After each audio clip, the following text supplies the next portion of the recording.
Avec 909, nous retournons après pause dans un milieu auditeur internaute et téléspectateurs. J'ai noté annoncer ça. Nous allons continuer à recevoir invité nous. Et deuxième invité à recevoir matin, c'est Jameson Duperval, qui est auteur article Un système bancaire en bonne santé dans un pays en soins intensifs, le paradoxe.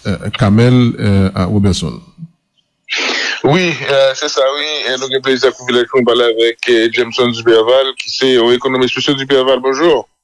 Bonjour, monsieur Robertson Alphonse. Merci, parce que ou avec nous, Dakadi, vous nous font un décryptage de excellent article ça, ou si qui publié dans le Nouvelisme, même moi, me dit le article ça, verbalisé, nous mettre parole là à terre pour monde qui va appeler meilleur ou bien qui c'est des profanes dans le domaine économique à comprendre de qui ça va parler. Moi vi nous commencer cette batte bouche là à partir de conclusion générale article là ou dit m'a cité l'analyse du système bancaire haïtien en 2025 à partir du cadre Kamel révèle un paradoxe profond. Les indicateurs de capitalisation, de qualité des actifs, de gestion, de rentabilité et de liquidité suggèrent, pris individuellement, un secteur bancaire solide et résilient. Toutefois, cette solidité apparente repose moins sur une capacité intrinsèque à soutenir le développement économique que sur un retrait stratégique face à l'effondrement de l'environnement institutionnel, sécuritaire et productif. Les banques ont protégé leur bilan en réduisant leur exposition au risque, en comprimant le crédit et en s'appuyant sur des flux exogènes. Mais ce choix a profondément affaibli leur fonction d'intermédiation et leur utilité sociale. Dans un contexte de fragilité extrême, la solidité financière ne peut être dissociée de la contribution du système bancaire à l'économie réelle.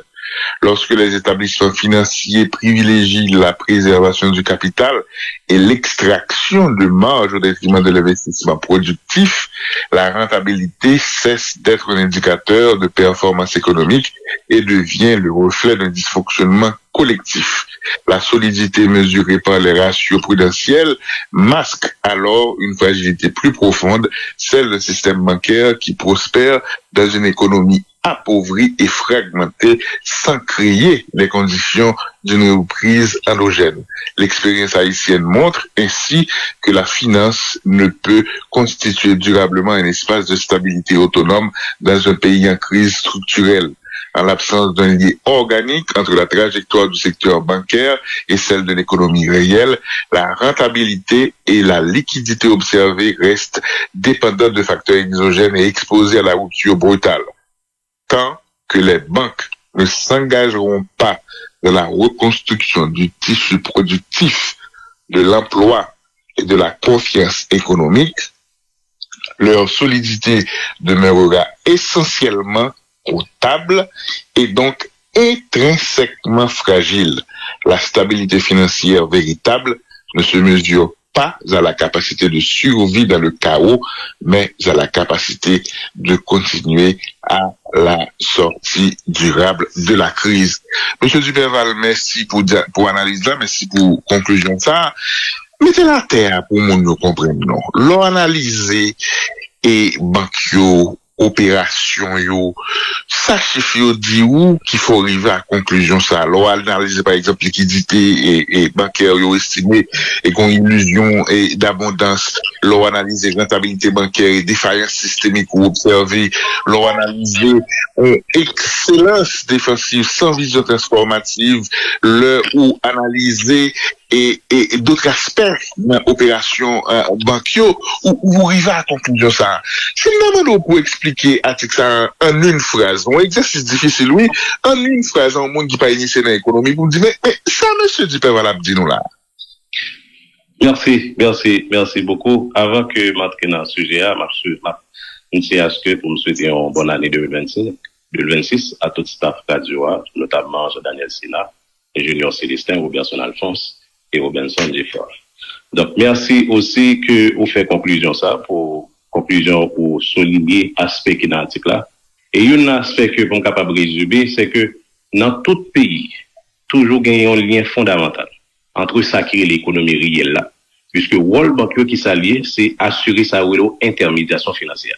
Et les problèmes d'intermédiation financière, c'est tout le monde qui a une capacité de financement, qui a déposé comme la banque, et puis monde qui besoin de financement, côté que banque là pas fait transformation ça pour le capable traiter monde qui besoin de financement.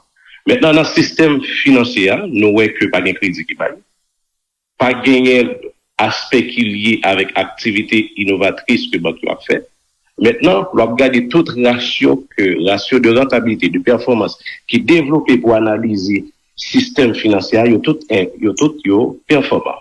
Notamment, prend exemple Carmel que c'est un indicateur d'évaluation et de normes prudentielles que Banque centrale en pile l'autre pays mettait en place pour être capable de garder solidité financière, système financier. Tout indicateur dans Carmel là, des performants. Et pourtant, nous avons vu nos pays qui ont effondré économiquement. Et là, prend même Carmel, ça regardé dans l'autre pays, Trinidad, Tobago, avec République dominicaine, où il y a un indicateur Carmel qui est performant, pas Haïti qui est performant, mais il y a même connecté avec la réalité économique. Bon, ce que je souligner aussi, c'est que dans tout pays, il y a 4 secteurs. Il y a le secteur réel, il y a le secteur extérieur, le secteur de l'administration publique et le secteur financier et monétaire. Secteur ça c'est des secteurs qui fonctionnent ensemble. Il n'y a pas qu'à fonctionner en dehors de l'autre puisque chaque indicateur est lié avec un autre indicateur. Mais notamment, il toujours dit que le système financier est résilient, est robuste, c'est parce que il est détaché de fonction, il est détaché de rôle. Si que banque a fait travail dans l'économie en Haïti, il n'y a pas affiché des indicateurs de performance aussi élevés en 2025. Maintenant, Odili, pays a pendant dernière année ça et c'est la contraction économique de 2018 à 2025 et nous perdons 106 milliards de gouttes et d'activité économique que nous avons généré ou dit l'article en termes constants les richesses produites est passé de 658 milliards de gouttes en 2018 à 502 milliards de gouttes en 2025, soit une perte cumulée de plus de 106 milliards de gouttes et une contraction de plus de 16% du produit intérieur brut réel, là, on cité IHSI, sont dynamiques instables. Si on a résumé très clairement, très simplement, ça ne pas trop fort, et le système bancaire, on dit comme ça, et il réussit et mobiliser l'épargne, et au lieu d'épargne, ça finance l'économie réelle et les tissus productifs. Et il pas fait ça. C'est comme ça que je comprends ou doit comprendre, M. Duperval?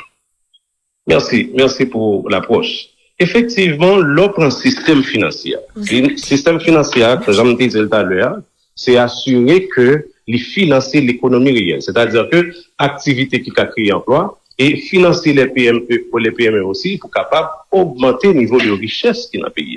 Mais regardez de 2020 à 2025. En 2025, il y a un rendement des fonds propres qui est affiché pour le système financier, qui est 26,36%, tout très élevé. Là, par exemple, pour la République dominicaine, c'est 10 à 15% rendement fonds propres, système financier dominicain. Actif, là, pour le rendement des actifs, en République dominicaine, c'est 2%. Mais pas nous, en Ligue à 2,25%. Et l'on prend marge nette d'intérêt en 2025 pour le système financier, c'est 87,45%. C'est-à-dire que son système, côté que, on dit économie n'a pas fonctionné, et l'économie n'a pas fonctionné, bon croissance négative, presque depuis 7 ans, la croissance négative, pas de création de richesse, pas d'investissement étranger qui fait dans le pays, et pourtant, banquiers eux-mêmes, ils sont performants. Pour ce qui ça y va le baser performance yo, local prend toutes données publiées par BRH yo, toutes données qui publiées par BRH yo, ou garder produit des bancaires ont augmenté de 2020 à 2027 presque de 56% à 56% à 60%. Donc activité qui permettent que banque yo fait comme en Haïti, c'est un autre revenu. Et pourtant dans tous les pays c'est qui ça qui permet de banque faire comme c'est l'intermédiation financière, c'est crédit à bail consommateur, c'est crédit à bail PME, mais en Haïti c'est autre revenu. Et dernier aspect qui permet que banque très rentable en Haïti, c'est lorsqu'on prend les transactions, les activités sur le change. Donc 2020 à 2025, profit sous change système financier, il est presque 50%. Donc, son système qui détaché de la réalité économique, qui pas fait travailler comme institution financière, parce que toute institution financière dans tout pays, c'est permettre que l'y assumer le financement réel de l'économie. Maintenant, il y a un paradoxe qui gagne par rapport à cette situation. L'organe de réduction de compte de prêt, c'est-à-dire que c'est ce qu'on va appeler dans le langage académique, là, on sorte d'intermédiation défensive. Donc, nombre de prêts bancaires dans le système, là, compte prêt, il a diminué presque, il est passé de 102 000 à 44 000, c'est-à-dire nombre de prêts que banque bail, et pourtant, ça a diminué de 56%, et pourtant, en termes de volume, il a diminué de 14,6%. Qui ça veut dire? C'est que banque pas crédit, on va pas dans le système là. Mais ils ont sélectionné une petite élite qui a bénéficié de crédit dans le système financier. Et puis, les banques qui ont pris dans l'activité opérationnelle, ils ont pris des commissions dans autres revenus que la Banque centrale n'a jamais exigé, autres revenus, ça qui côté sorti, autres revenus banques toujours très élevés. Donc, il vient faire que toute banque est performante. Il y a une banque qui a affiché des résultats un peu catastrophiques, certes, mais je ne vais pas rentrer dans ce sujet. Mais globalement, le système financier est performant. Et c'est là qui paraît paradoxal, parce que Carmel a dit que toute banque est performante, et pourtant, le pays a lui-même l'a effondré économiquement. Donc là, c'est une question que je peux poser. Oui. Maintenant, l'organe des portefeuilles de crédit, l'organe des volumes prêts et improductifs, et qui ça, l'idée où, et quel est le profil du crédit et qui est quand même donné en Haïti, ça, lié, M. Duperval. Donc, le paradoxe, Carmel là, ça nous entraîne dans A. Dans A, il aura le prêt, ça le prêt improductif en pourcentage de prêt bio. Donc, en 2020, il était 5%, effectivement, aspect ça. Mais en 2025, pourcentage ça, il a augmenté effectivement. Il est passé de 5% à 9%. Maintenant, un aspect qui est important dans sa rolo, provision sous créance douteuse. Par rapport avec situation dans vivre là, dans pile institution effectivement, que en pile client pas qu'à rembourser. Provenance sous créance douteuse en pourcentage des prêts improductifs. En 2020, il était 105%. En 2025, il est passé de 105% à 92,38%. Donc, son indicateur, effectivement, montre que le système là, dans pile crédit qui pas remboursé. Maintenant, il y a un avantage, il y a un aspect qui explique la diminution ça, c'est qu'à chaque fois, la Banque centrale la baille des moratoires à des institutions. Et deuxième aspect aussi, c'est que la responsabilité, me parler de responsabilité collective. C'est-à-dire que responsabilité situation, ça, paradoxal, n'est pas uniquement lié avec le système financier qui a adopté une stratégie de déterminisation défensive, qui n'est pas d'accord, qui n'est pas entré dans la logique de financement de l'économie réelle, mais il y a aussi avec l'État qui pas engagé, qui pas mettre des politiques d'incitative en place pour que des fonds de garantie pour capable permettre de financer des petites et moyennes entreprises afin que des créations de richesse dans le pays. Donc, responsabilité, situation à vivre là, ne pas qu'à dire seulement banquier, mais lié aussi avec l'État qui permet des incitations pour permettre que institutions n'ont pas gagné un profil riscophile, parce que le système financier on a adopté une sorte de stratégie riscophile, il ne pas prendre risque. Mais si l'État mettait des garanties, des fonds de garantie en place, il était capable plus ou moins d'adopter comportement avec un profil riscophobe, pour que il était capable de financer certains secteurs qui sont capables de porter valeur ajoutée à l'économie. Tout à fait. Maintenant, dans liquidité bancaire et illusion d'abondance, ou dit, même cité, à première lecture des rapports statistiques de la BRH, le système bancaire haïtien affiche en 2025 des niveaux de liquidité qui peuvent paraître confortables avec près de 3 millions de comptes et de dépôts et une expansion rapide du bilan agrégé. En septembre 2020 et en septembre 2025, l'actif total du système financier est passé de 375 milliards de gourdes à 706 milliards de gourdes. Et sont bons dit notable, mais encore une fois, alors regardez-les, on peut prendre de manière comparative son système financier qui était réduit comparé par exemple au système financier de la République dominicaine et d'autres pays de la région. Maintenant, en valeur réelle, ça montré du système financier lui-même, de sa dimension par rapport à des défis qui gagnent et pour le financement des secteurs productifs de l'économie, M. Duperval. Merci. Donc, regardez là, nous entrons aspect, ça, nous entrons dans l'aspect qui est lié avec elle, la Carmel, liquidité. Maintenant, dans la liquidité système bancaire là, j'en dis là, c'est que, où est son système qui passait de 74 millions en 2020 à 706 milliards, à 706 milliards de gouttes. Presque une augmentation de 88% en 5 ans. Donc, il y a un aspect, effectivement, si on petite économie, comparer l'économie, système financier avec la République dominicaine, Trinidad, Tobago, son petit système financier. Mais ça qui est expliqué, c'est que nous, le système financier, il a adopté sa relon en stratégie de préservation de capital. Donc, si que nous avons des institutions qui disent que maintenant, ça qui mobilisé dans l'économie, ils sont capables de jouer rôle pour redistribuer via le crédit. Maintenant, il permet que montant ça vous dit que est attaché à la réalité économique. Donc, tout banquier actif banquier a augmenté et pourtant l'économie lui-même n'est pas qu'à jeune crédit. Et c'est ça me dit dans l'article là, c'est que l'expansion du bilan bancaire reflète avant tout l'augmentation des dépôts alimentés aussi par des flux externes. Maintenant, lorsqu'on a une augmentation aussi significative dans actifs financiers et que l'on regarde des indicateurs économiques, moins 2,7% de croissance économique, et pour regarder au niveau d'inflation qui passait à 28,3%. Donc, tous les indicateurs économiques sont catastrophiques, sont alarmants, et pourtant, le système financier a gonflé des actifs.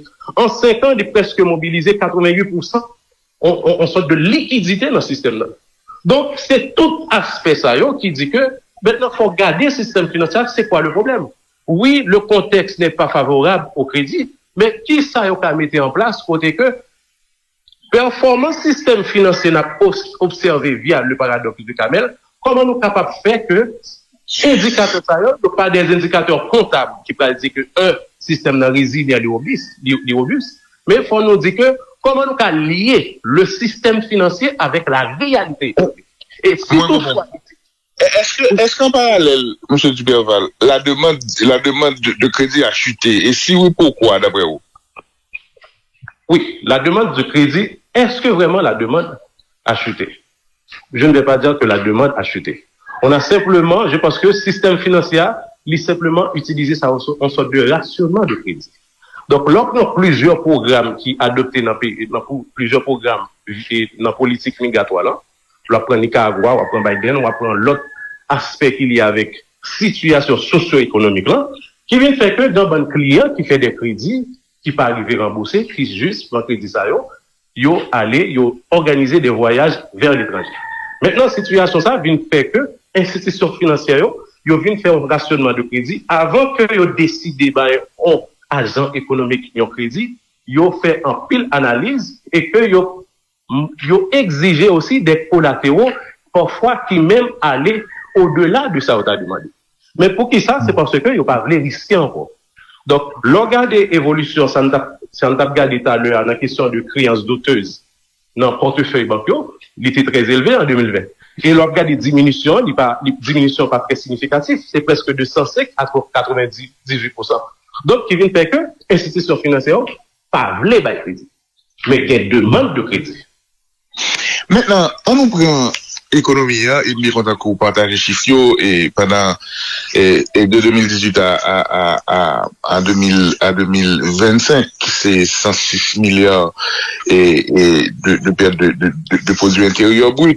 Maintenant, la période, ça, c'est une période, on dit, de turbulence, de stress. Et si nous prenons de manière globale, et souvent, on a des autorités qui sont responsables de la gouvernance du secteur et les autorités monétaires qui dit que faut qu'il y ait asséché l'excédent de liquidité parce que l'excédent de liquidité, ça, toujours joue un rôle offensif par rapport au dollar et une obsession pour que le dollar qui est plus fort que ça, en réalité, aille. Nous, on est tombé sous aspect ça, avant de regarder et les politiques monétaires, notamment, et augmentation au fil des années par rapport à la politique ça, d'augmentation de coefficient de réserve obligatoire sur les dépôts effectués dans le système. Sous première question d'abord. Merci pour cette question, Vincent Départ. Vincent Alphonse. Merci.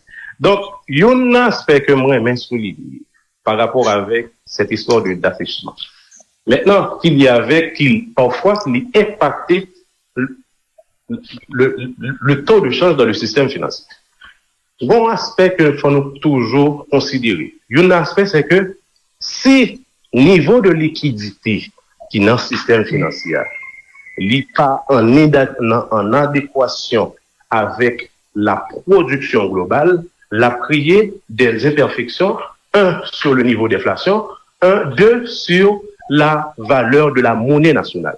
Et un aspect que nous avons regardé dans deux budgets qui fait tout, le financement par la planche à billets, c'est que le financement monétaire de la Banque centrale, lorsque la Banque centrale choisit financer les déficits de l'État, avant, ce qui fait qu'on crée des pressions inflationnistes et aussi qu'on crée une pression sur la valeur de la monnaie nationale. Maintenant, en 2 ans, financement monétaire annule. Et c'est un aspect, nous avons regardé, nous avons taux de changement, il est toujours oscillé entre 130 et 131 gouttes pour $1. C'est parce que nous avons une volonté qui est adoptée, de la part de la Banque centrale qui dit qu'elle va financer les déficits de l'État, l'État haïtien qui choisit qui va aller vers le financement par la planche à billets. Donc, décision ça, lui permet que nous avons un taux de change qui est plus ou moins stable entre 130 et 131. Assèchement, c'est si, immédiatement que gain augmentation, là, l'entrée dans la loi de quantitative de la monnaie, MV égale à PY. Si que masse monétaire qui est dans l'économie, l'a augmenté et que production l'était stable, c'est normal la pré-inflation, et aussi la un impact sur le taux de change, sur la dépréciation de la monnaie nationale. Maintenant, choix ça d'avoir au fil des années, m'daka dit de temps en temps, et augmentation du coefficient de réserve obligatoire.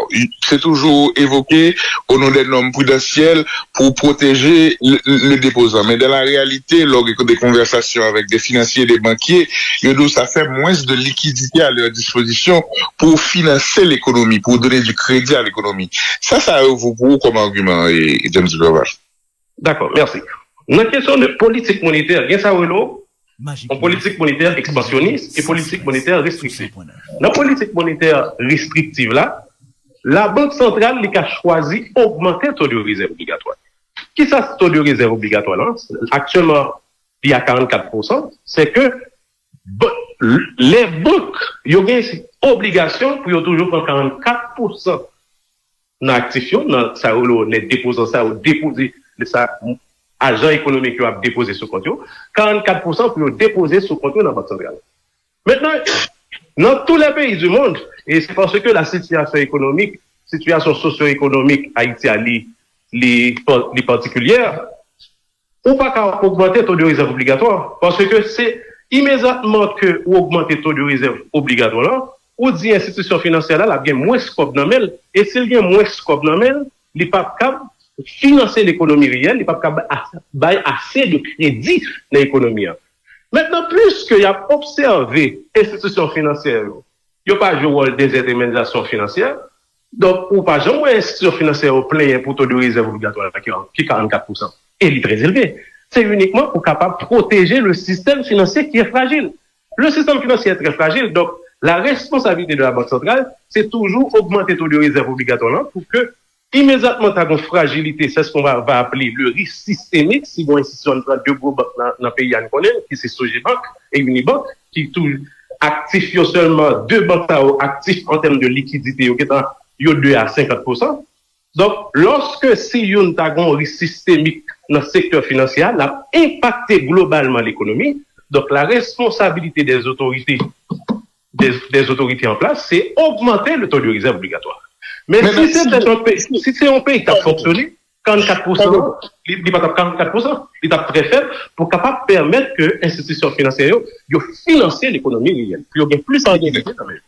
Pardonnez-moi, si j'ai bien compris, au niveau de rentabilité des banques, sur fond de fragilité et une gouvernance qui fait une espèce presque on funambule qui a stabilisé et le système alors que l'économie réelle était salie. C'est quoi le problème au final? C'est quoi ce consensus? Et c'est un consensus qui est dans certains pragmatismes ou bien un déficit de vision ou bien c'est l'expression d'un ensemble de politiques publiques au dit là qui doit constituer cadre qui pour permettre investissement crédit pour que et la finance servir un levier et locomotrice qui vous permettre l'économie à développer. Et absence de vision, ça c'est le premier aspect que dans l'opéral pour indicateur Kamel là, dans M non, c'est une absence de vision liée à management des institutions bancaires. Parce que banquiers ont adopté ça une stratégie simple. Ça plus facile là pour faire, c'est une sorte de recul et adopter une stratégie de l'intermédiation et défensive. Ça c'est absence de vision. Même si que le secteur, l'économie réelle, la situation socio-économique est catastrophique, mais le choix rationnel, mais surtout, un aspect que nous devons souligner, c'est que la Banque centrale aussi a une responsabilité pour dire banquiers, dans autre revenu, ça détaillé, qui côté, pour qui ça, autre revenu, est élevé comme ça, en termes de rentabilité bancaire. Faut dire banquiers, qui côté, ça y apprend sur attestation de dépôt, ça y apprend sur les transactions, qui permettent que banquiers, économie a mal fonctionné, mais les banques s'en foutent. Parce que ils ont l'autre stratégie qui n'est pas liée à l'économie, mais des stratégies uniquement capables, performantes en termes de données comptables. Mais le rôle banquier, c'est participer, c'est pour cela que il y a un aspect que je suis capable de dire, c'est que il y a des articulations entre le secteur réel, 2, le secteur extérieur, 3, le secteur de l'administration publique et le dernier secteur qui est le secteur financier et monétaire. Secteur réel là, lié dans l'économie lié avec secteur extérieur là. Dans l'économie haïtienne non ouest, secteur réel là, secteur extérieur là, lié avec le secteur de l'administration publique, mais le secteur financier et monétaire, c'est comme si son secteur a fonctionné pour compte lui. Parce que si c'est bien, on va pas besoin d'un système financier qui performant dans la donnée comptable. Moi, je comprends. Maintenant, ma break là sous 2 paragraphes dans l'article 3. En l'absence d'un lien organique comme délit, tout à l'heure, là, bien entendu, parce que moi, je trouve que cette conclusion résume très bien notre conversation et appelle au lancer. En l'absence d'un lien organique entre la trajectoire du secteur bancaire et celle de l'économie réelle, la rentabilité et la liquidité observée restent dépendantes de facteurs exogènes et exposés à des ruptures brutales. En bon créole, soit dis-nous là, M. Duberval. En bon créole, qui ça veut dire? Puisque ça, banque a fait comme profil, données qui affichent, c'est des données qui basées sur autre revenu. Et c'est des données côté que c'est une performance qui pas liée avec l'économie. C'est uniquement une stratégie utilisée pour la capacité comptable. Faut attendre nous avec une situation côté que stratégie utilisée à pas dire que aller sur le court terme. Son stratégie conjoncturelle par rapport à la situation socio-économique. Maintenant, lorsque je suis capable de dire, il y a un aspect que je souligne, c'est que il y a un aspect de manque de compétitivité dans le secteur. Puisque son système, côté que le secteur financier n'est pas contrôlé par un peu de banque, pas besoin de plus, il y a entre 7 et 8 banques qui a fonctionné. Maintenant, joue côté que, ça y a des mesures qui prend. Ça y a des mesures côté que, la Banque centrale dit, il prend des mesures en termes de réglementation prudentielle par rapport avec, dans autre revenu. Pour le dire, mais pour rata, en termes de pourcentage, nous pas qu'à faire plus dans telle transaction, nous pas qu'à faire plus en termes de pour rata. Maintenant, qui peut le permettre que, situation ça, bilan bancaire a chuté. Si des mesures, par les autorités en place, il y aura adopté des mesures pour capable contrôler niveau de rentabilité ça, qui compte le sortir de manière détaillée. Ou dit, bon plan, oui, autre revenu, mais dans quoi? Maintenant, à partir de ça, ouais, dans chaque autre revenu, ouais, combien il fait, vous dites, maintenant, pour l'année, mais pourcentage qu'il doit gagner. Vous ne pouvez dépasser pourcentage. Côté autre revenu, presque représenter 30% du revenu. Non. Non, Maintenant, on dit, tant que les banques ne s'engageront pas dans la reconstruction du tissu productif, de l'emploi et de la confiance économique, leur solidité demeurera essentiellement comptable et donc intrinsèquement fragile. Qui va banque engagé dans la reconstruction du tissu productif, Jameson Duberval? Merci. Nos situations pareilles, et je pense que, et l'article a bien argumenté ça, et un aspect que nous devons souligner. Et au début, moi, je te dis, participation bancaire dans la reconstruction sociale là, n'est pas faite de manière unilatérale. C'est-à-dire que c'est banquier décidé seulement. C'est une approche multi-acteurs. Quand je dis multi-acteurs, c'est-à-dire que, il y a une institution financière qui élabore un plan stratégique d'intervention dans le secteur financier. Là, me dit, on stratégie d'intervention. on va regarder en termes d'agence, presque 78% agence bancaire, c'est dans l'Ouest. Maintenant, mettez des mesures en place côté que pour capable de desservir les populations reculées. Deuxième aspect, c'est que l'État avec le secteur financier, avec les banques, les institutions financières, ou mettez des stratégies, ça va en fonds de garantie. En fonds de garantie pour un secteur spécifique. Par exemple, l'État est capable de mettre un fonds de garantie, même genre BITFL avec des institutions microfinance. Lorsque situation est fragilisée, qui s'habite faire, BIT un fonds de garantie de 70%, si que en PME ça pas arrivé rembourser prêt ça à institution microfinance ça, maintenant BID rembourser 70% à institution uniquement pour qui ça, pour être capable d'inciter les institutions financières à accorder du crédit aux petites et moyennes entreprises. Maintenant, le fait que pas une approche multi-acteurs, pas une approche concernée entre les banques et l'État, entre deux, les banques et la Banque centrale par rapport à des mesures réglementaires qui doivent adopter. Maintenant, ce qui fait que meilleure approche bancaire adoptée, c'est que ils ont décidé d'adopter une intermédiation défensive. Dans autre revenu, il y a rentabilisé bancaire. Maintenant, prenons le cadre général. D'abord, dans le cadre général, là, je prends le risque pays, en élément. Dans le cadre général, là, je prends déficit en termes de politique publique pour permettre d'abord d'établir le fondement dans transaction, dans contrat entre institutions financières en particulier, c'est que particulier à l'exister. Ils ont nom, ils ont numéro de sécurité sociale, ils ont numéro d'identifiant fiscal, ils ont numéro unique, ils ont adresse, ils ont caille, ils ont côté localisé sur le territoire si ils ont un contrat avec elle.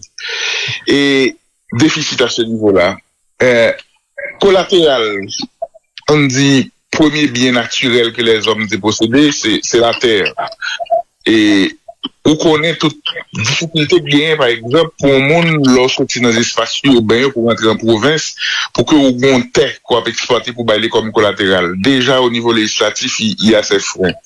Il y a d'autres freins en termes de cadre légal. Il y a d'autres freins en termes de cadre légal qui doit adapter à la modernité de ça, là, je veux dire, de e-banking, de transactions. Et dans le pays, je suis bien tenté d'ajouter le de-risking et parmi les éléments ça qui nous participer dans le cadre global là. Et si je prends les banques de manière séparée ou partielle, non pas une conversation, ça merci pour notre intellectuel ça. Si je prends les banques de manière séparée, leur apparente bonne santé, et il y a mérité que yo calomnie à toute gauche. Mais tout le reste, tout l'écosystème, à partir de quel moment que penseurs yo, économistes yo, banquiers yo, gouverneur banque centrale là, board direction banque centrale là, board de direction association patronale yo, board de direction et association de métiers yo, à comprendre que finalement il faut un re-engineering de pays d'organisation institutionnelle de jeunes familles, autrement on a coulé ensemble et James Duberval. Merci beaucoup pour cette là où toujours dans l'approche M dans Camel management. Et un aspect pour souligner qui est très important, la notion de risque pays. Maintenant, l'autre institution pour faire une digression par rapport à une institution internationale, en plus l'institution internationale qui toujours fait analyse ça pour Haïti. Nous pas fait, mais on fait pour nous, pour être capable de conseiller, parce que les conseillers en investissement, lorsqu'on à l'étranger ou besoin vient en Haïti, on va conseiller Capdo dans chaque pays, mais qui risque pays qui gagne. Mais en Haïti, nous pas fait analyse ça, effectivement. Deuxième aspect que je pensais que m'a souligné, c'est que les banques n'ont pas entré dans la logique d'innovation, effectivement. Là, une publication qui sont faites pour que nous avons une institution financière qui permet que l'interopérabilité entre une institution du FSP, une institution du paiement électronique, avec une institution financière qui, c'est un bon bagage dans le système financier. Mais pour qui ça? Toutes banques n'ont pas entré dans la logique là, pour que, il y a un monde qui gagne une application Mon Cash, Nat Cash, Nomel, il n'a pas besoin de déplacer pour l'aller dans la banque là, il a fait transaction. Maintenant, où est son système adopté, qui a un comportement qui est presque similaire avec le fonctionnement économique. Et troisième aspect pour me finir, c'est que nos gros problèmes en Haïti, c'est que l'éducation financière n'est pas effective. Nous avons un peuple qui n'est pas éduqué financièrement. Et en plus, le monde pense que l'éducation financière, c'est le fait qu'on a une licence, qu'on a un master, ou un doctorat. Non. Éducation financière sont autres compétences qui permettent que vous réagissez pas émotionnellement dans la question de dépenses, mais vous réagissez rationnellement.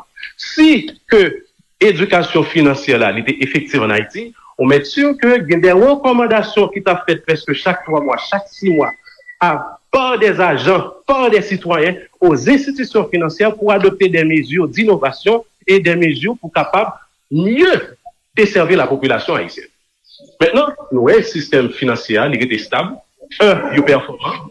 2, le pays a effondré. 3, il ne va jamais dire rien parce que bilan bancaire est très robuste. Maintenant, est-ce que c'est ça le monde idéal pour tout le monde? Est-ce que c'est ça le monde idéal pour tout le monde? Non, ce n'est pas ça, le monde idéal. Maintenant, qu'est-ce qu'on doit faire par rapport à cette situation?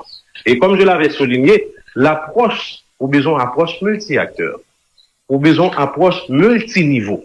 Côté que, malgré nos situations socio-économiques à la menthe, mais il y a des mesures qui sont capables de prendre par le système financier pour capable accompagner. Il y a une petite et moyenne entreprise. Et pas tout, et un aspect que je dois souligner, tout pays n'a pas risqué, tout pays n'a pas en situation côté qu'on pas entreprendre. Il y a des départements actuellement, des PME qui sont capables de produire richesse, qui ont des projets innovants, qui sont capables de mêler. Le système global, le système financier global, ils ont adopté une sorte de stratégie d'intermédiation défensive. Monde qui bénéficie de crédit sont si élites. Et peut-être ça me dit que nombre de comptes de prêt, il est passé de 102 000 à 44 000, en diminution de 56%, et pourtant, en termes de volume, il diminue de 14,6%. C'est-à-dire que le système financier a bail crédit, mais il a crédit à anti-élite. L'inclusion financière n'est pas une nouvelle une nouvelle thématique. Là, me songer Christian Farel et Gouani, c'était la thématique de sommet annuel là. Mais nous parlons pile, nous avons pile conversation et sur question ça, nous identifier problème yo et ou faire en une phrase qui résumerait également cet article. Les banques gèrent avec succès une économie de crise fondée sur la liquidité et le change, mais elles n'investissent ni dans l'innovation financière ni dans l'inclusion bancaire. La performance managériale observée en 2025 reflète moins une vision transformatrice qu'une capacité à monétiser la crise elle-même. Mais c'est là nous malheureusement, ce n'est pas un monde idéal pour tout le monde, mais justement l'on a dit qu'il y a des côtés dans le pays qui et des PME mérité investir, mais où sont évoqués là la réalité d'exclusion financière et à l'extérieur de la République de Port-au-Prince. Maintenant, mindset ça, comment changer et comment Mbakadi parler avec l'épargne, parce que en réalité c'est l'épargnant qui est la force, qui est le sang du système. Comment éduquer l'épargnant pour que avec son argent il soit en capacité d'être une force Mbakadi transformatrice et Mbakadi d'ingénierie l'argent là mobiliser les ressources pour financer toute activité génératrice de revenus. Merci mon personne. Et l'aspect de l'inclusion financière, il me pense que même article ça, il y a un aspect purement l'inclusion financière. Et l'inclusion financière en Haïti, nous avons tous les problèmes qui gagnent avec. Et il y a un aspect que je toujours souligné. Banque tellement pas entrer dans l'innovation, jusqu'à présent, ou toujours on s'y livrer dans le monde. Ça est le premier aspect.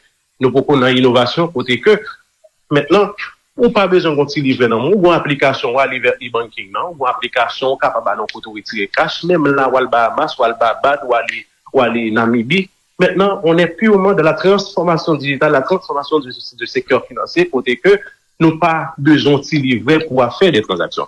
Deuxième aspect, m'a souligné, je vais prendre l'aspect agence bancaire. En termes d'agence, je ne sais pas nous avons plus que 2500 agences, si je ne pas mentir, mais entre 1500 et 2500. Et en 5 ans, pas de nouveau agence qui ajoutée, nous plus gagné agences qui disparaissent par rapport à la situation socio-économique. Troisième aspect, m'a ajouté dans la question inclusion financière. Maintenant, si vous voulez éduquer la population financièrement, la transformation, bien, action libre faite à la base. Je pense que la BRH, c'était une décision, côté que la BRH, le ministère de l'Éducation nationale aussi, c'était un projet pour intégrer l'éducation financière dans le cursus scolaire. Là. Parce que même nous-mêmes, en tant qu'adultes qui allons à l'école, qui fait L1, qui fait M1, qui fait M2, qui fait doctorat, ou besoin des compétences en éducation financière. Et mon exemple que ma prendre, pas besoin de citer bon banque, côté que tu prend une décision sanctionnelle en Haïti, la banque centrale sanctionnelle. Maintenant, dans demain, c'est comme si rien n'était. BNP Paribas en France est sanctionné par la Banque de France. Dans demain, il perd presque 20 à 30% de la clientèle. C'est que son peuple qui est éduqué financièrement. Ils connaissent à créer en sanction pour une institution financière. Parce que il y a avec ça un risque réputationnel. C'est parce que l'éducation financière, nous, n'est pas faite. Nous venons d'accord la réalité, côté que on va passer dans le salle de banque, où on ligne monde qui n'ont soleil chaud. Qui mesure qui prend pour capable réduire situation ça yo. Côté que, ou permettre que, mettez clients, nos niveaux de confortabilité, les cas prendre public. Ou qu'a fait une liste côté que, jodi à banque a dit, li pas recevoir plus que 50 monde, plus que 100 monde. Ou font une application côté que, ou get en prend rendez-vous. Là, comme ça, ou pas besoin, moun nan gen comme la banque, pendant que la passe misère pour le monde comme là. C'est parce que nous parlons logique de transformation, nous parlons nos logique de responsabilité sociale, côté que nous d'accord, mettez ce peuple-là dans une situation pareille et nous pas entrer dans la logique d'inclusion financière. Pour me terminer avec question inclusion financière, il y a une zone pour nous à la banque, il y a presque tapé 2 heures de temps. Maintenant, solution, c'est aller vers ça, le FSP, les Financial Services Payment, c'est les institutions de paiement électronique. Dans le service de paiement électronique, là, tout le monde peut pas adhérer. C'est-à-dire que, où j'ai une banque, côté qu'on est capable de faire transaction, payer mon cash, notre cash avec elle, mais il y a l'autre banque qui peut même entrer dans la transformation ça. Donc là, c'est un problème. Faut aller, pour me terminer, c'est pour cela que nous toujours souligner. L'interopérabilité n'est pas faite uniquement dans le secteur financier. L'interopérabilité ne doit pas être partielle, elle doit être totale. C'est-à-dire que, pas besoin de cash non même, c'est agent na cash pour me changer. Immédiatement, il y a mon cash, il y a cash fort, il y a un petit pays dans l'espace, on t'a supposé qu'à retirer comme femme dans là-dedans. L'interopérabilité en Haïti n'est pas effective et qui vient faire que vous mettez dans ce peuple-là dans cette situation, n'est pas qu'à inclure financièrement. Et deuxième, pour me terminer, c'est que il y a une population qui propose un compte bancaire. Donc, solution, c'est aller vers les services de paiement électronique. Il y a des millions d'Haïtiens qui n'ont pas Baptiste, il y a des millions d'Haïtiens qui n'ont pas de carte d'identification nationale. Et là, pour nous commencer, c'est là pour nous commencer. Nous te disons tout à l'heure là. Et nous avons un contrat avec l'institution financière. Il faut qu'on existe, il faut qu'on ait une existence légale, il faut qu'on ait une géolocalisation. Et normes, c'est des normes d'Acadie qui respectent et dans tout le pays et gagnent taux de pénétration de l'électricité, taux de pénétration des services Internet, éducation financière, accès à des portables qui permettent de faire transaction ça. Donc, il y a des sauts qualitatifs que le pays a dû faire de manière globale pour arriver dans niveau ça. Monsieur Duperval, merci oui pour tant ça accorder nous et pour article ça aider nous décrypter et dans le meilleur des mondes et par rapport aux défis et pratiquement ces dernières questions qui intéressent moi, défis auxquels sont confrontés les petites et moyennes entreprises, les grandes entreprises et des capitaines d'entreprises qui décapitalisés et au bas chiffre là 106 milliards et de pertes de produits intérieurs bruts de manière concrète. C'est machines manger avec perd du business de manière concrète. Il y a qui gagne ferronnerie qui perd du shop c'est entreprise en bas la ville là qui détruit ces commerces là qui oblige de relocaliser et qui pas d'accueillir générer même chiffre d'affaires. Ce sont les frais financiers dans le cadre de monde qui gagne et de la banque qui doit des difficultés pour payer débiteurs et payer financiers. Donc, il y a tellement de choses, tellement d'urgence, tellement de priorités, il fallait faire un plaidoyer auprès de deux entités. l'État et le système financier pour adresser le défi actuel qui est la décapitalisation, la perte de ressources due à la violence pour que nous bounce back pour retourner dans le business. Et probablement ça t'a donné ce genre d'article. Qui ça peut dire ça t'a dit? Donc, en termes de perspective, et on a souligné le temps de la personne et ma reprendre, c'est que, et je pense que l'important, côté que, secteur n'a pas fonctionné de manière unilatérale. C'est-à-dire que, faut que et c'est un aspect que je pense qui est important, c'est l'élaboration d'une nouvelle stratégie d'inclusion financière en Haïti. Jusqu'à présent, c'est Haïti qui ne pas là. Tout l'autre pays dans la région qui a une stratégie d'inclusion financière par eux. Mais nous-mêmes, nous avons qui fait depuis 2014, qui pas en durée, et déjà qui était mal fait, et qui pas mettre des actions en place pour capable aborder les problèmes. Donc, on pense que l'important pour nous mettre une stratégie d'inclusion financière là en place. Et deuxième aspect, une commission en dedans primature qui doit mettre en place, qui c'est commission d'inclusion financière, qui pas jamais mettre en place. Et c'est eux qui va permettre d'aborder les problèmes ça. Commission avec stratégie qui va permettre que tout problème ou identifié là et est capable de mettre des actions en place pour capable améliorer la situation population haïtienne. Merci un peu pour la conversation, ça, M. Duberval. À bientôt. À bientôt. Merci beaucoup. C'est à moi de vous remercier et déjà bonne journée à vous tous. Merci beaucoup. C'était James Duberval avec qui nous avons dit la fond de bouche sur l'article que ici qui publie dans le nouvel un système bancaire en bonne santé dans un pays à soins intensifs, le paradoxe Kamel.